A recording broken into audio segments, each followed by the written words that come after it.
So we're here at FD Long Beach 2017, and I got to drive Media Day yesterday. It was sick. I'll give you guys some more info on that a little bit later.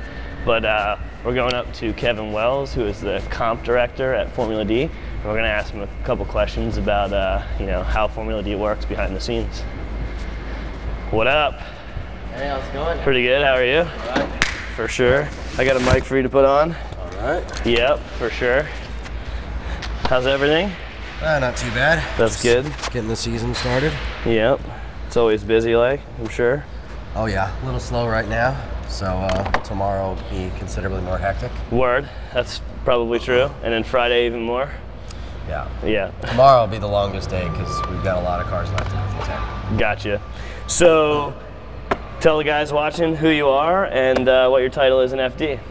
Kevin Wells, competition director for Formula Drift. Cool. And then if you can give me a little bit of a background on what you have been involved with in drifting and how you became where you are today. I started in drifting actually accidentally through Falcon Tire when they first brought over Seigo and Kaguchi. So I used to work on their cars in 2003, 2004. What was he driving then? Seigo had an S14 with an SR in it, and Kaguchi had a S13 with an S13 SR in it. What kind of power did those make? Probably 400 wheel, maybe. Word. So. And those were competitive then. Oh yeah, yeah. Then that was fine. Right. You know, but and I can't even remember off the top of my head what size tire they were on. Probably like 255s. Right. You know, and that worked out pretty good for them. We didn't have big angle kits. They had shortened knuckles and stuff like that. Right. And then that evolved into working for Forsberg. Right. Because I was introduced through them in 2005. Gotcha. And then in 2007, started working for him full time. Gotcha. And that's when you guys ran a 350Z? Yeah. And that was the Sears car, or? Yes. That was through, well, no, actually we had the S15 first. Okay. We had the S15 in 2005 and had that until the end of 2005. And then we made the Sears car, which was the first V8 Nissan 350Z. Right. That's like the first swapped car in FD too, right? For a V8 at least. Right. And then that one evolved into the NOS car, which later evolved in the 370Z with the core truck motors in it. Gotcha. Yeah. And you were working with him when he had the core truck motors? Yeah. Okay, cool. Yeah. And then that led you to be in this spot somehow?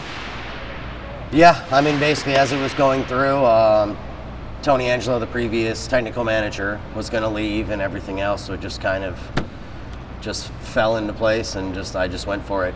Sweet. What else do you do for Formula D? A little bit of everything now. That's why the title changed from competition manager to competition director, because now I've gotten a little bit more involved in the sporting side of the rules and more in the actual course layout stuff. Gotcha. Trying to make it more consistent, especially on tracks we come to every year. Right. To make sure it's the same when you come back. Yeah. You know what I mean? Right. So, yeah, a few things here and there. Gotcha. Staying busy all the time. Yeah, trying. Right. Yeah. Cool. So obviously Formula D is like open motor, open drive line, pretty much everything can be as crazy as you want to be as far as the engine to the wheels. Like, can you give me an idea of how you guys make that even between 10 different types of cars and all these different engine packages? I mean, basically it's pure hot rodding. That's what we allow, that's what it's open. Right. So, tire to weight ratio is one of them, and then like the introduction of the chicane is another. Okay, and what's the chicane? Just off the start line, just an offset. So basically you're not doing a drag racing launch. Gotcha. So that helps out with the higher torque cars in not allowing them to run away from, lesser power plants in theory. And then as far as the tracks, like are you guys sizing up the tracks and how you go about that to make it more, let's say, even throughout the field because of how the track is laid out itself? I've been trying. So over the years, I've actually shortened the start lines at a lot of the tracks because we used to have some that had 800-foot run-ups. Right. And if you have a high horsepower car, you're out Gone. the door. So a lot of them are now 550 somewhere to kind of shorten it up a little bit and allow you to be on throttle until you initiate. Gotcha. Instead of you're going too fast and you have to handbrake Do for 100 something. feet. Right, exactly. Gotcha. And then do you plan on like adding any different aspects technically to help that in the future, to be any more efficient with that, or do you feel like it's where it needs to be now? No, I feel the horsepower wars are getting a little bit too much now. Right. So that needs to come back. It's just the method of coming back is the hard part. Gotcha. With the wide variety of, supercharged, turbocharged, nitrous, NA. All of those. Yeah, everything. Some cars with 2 of them, it makes it difficult to do like traditional standard methods of, just throw a restrictor on it. Right. That doesn't really work very well in our format. Gotcha. So finding the magic bullet for solving that is the hard part. Gotcha. Cool. And then you were talking about the tire stuff. Can you explain the tire to weight ratio a little bit? Basically, car comes onto the scales. That's your weight. That weight determines the tire width you're allowed to run. And you cannot go over that width or under that weight. Gotcha. So that was determined prior to me. I moved it, I think, 100 pounds or 200 pounds a few years ago to offset it a little bit more. But it seems to help. Right, yeah, I believe it helps a lot, because I've been on both of the scales, like huge tires, light car, small tire. There's definitely like an easy recipe to make a car fast by putting big tires on it. Right. So I definitely agree with that. And then the Pro 2 tires rules this year changed, and how does that differ from last year? Last year for Pro 2 it was the same rules that we had for tires. This year we're going to, everyone has to be on basically a 255. So measure 260 or under. Gotcha. So that's an effort to limit 800, 900, 1,000, 1,200 horsepower cars in Pro 2. Gotcha. And that's 2,900 with driver. Correct. Right. Yeah, and it's a solid weight now. Gotcha. For sure. So that's basically just to change it up a little bit, to try to see if we can make it more about the driver and less about just sheer horsepower and setup. Do you think that like having what would for most people be a smaller tire in Pro 2 now, do you think that will make the driving better and look better for the fans? I hope so. Yeah, is that part of the hope for that? That's the plan. I mean, gotcha. Just because at least if we could take a little bit of the grip out, hopefully they'll get closer together and it'll be less twitchy and everything else, and it'll be a little bit smoother. Right. And we can hopefully get some better tandem out of it. Yeah, I've definitely seen in Pro 2, and like I've told my viewers before, that like if you just don't mess up the whole year and you just drive 70%, you're probably going to get an FD license and probably be top 4 in the series. Right. Because everyone just wins because someone's trying to be a hot rod out there and do something stupid. Yep. There's too many mistakes that are happening because they're overgripped and it starts to understeer and everything else. So I'm hoping to back that down a little bit and make it easier for the Pro-Am guys coming up. Gotcha. So also, what draws the line as far as like chassis modification, and what are some examples of like what would be illegal and what would be legal to kind of help the viewers decipher between the two? Well, for chassis modifications, it basically has to be the front and rear most suspension mounting points. That after that, they can be modified. In between that, they're not supposed to be modified. Okay. Depending on the vehicle you have, if you don't have a subframe, right. you can't modify anything on the chassis. Gotcha. If you have a subframe, you get 2 inches to move everything around. Gotcha. So that's to compensate for all the different variety of chassis we run. Right. And then obviously, if you have a fuel cell, that can be modified. But we try to keep it simple so it doesn't become, who has the most fabrication skills wins. Right. Gotcha. And then as far as cage stuff, it's like simple 6-point, can't have any like additional bracing or anything like that. 8-point. 8-point. 8-point bracing within the cage is fine. Right. Foot protection bars. Right. That's the 8. Yep. That's the 8. So yeah, but basically between the cage and the rest, we don't want any additional points. Gotcha. And then what are a few like regulations that you have that the fans may not know about? Well, one of them would be the anti-intrusion bars. Right. Okay. So those are, the bars that go to behind the front wheels, between there and the driver, just to protect your feet, basically. due to the angle. Right, and from getting an impact in that corner. Right. Most series don't have anything like that because they're not going around with their wheels at full lock, totally like we do cranked all the out. time. Right, for sure. Leaving that wide open to get smashed through the firewall in that area. Cool. And then what rulebook changes are there for 2017 that weren't in effect last year? For 2017, we used to allow aluminum front and rear bumpers. Got rid of that. Now it has to be just a magnetic steel piece. Hopefully in an effort to keep them more on the vehicle. Because a lot of the aluminum ones, if there's any form of contact, would crack and fall off.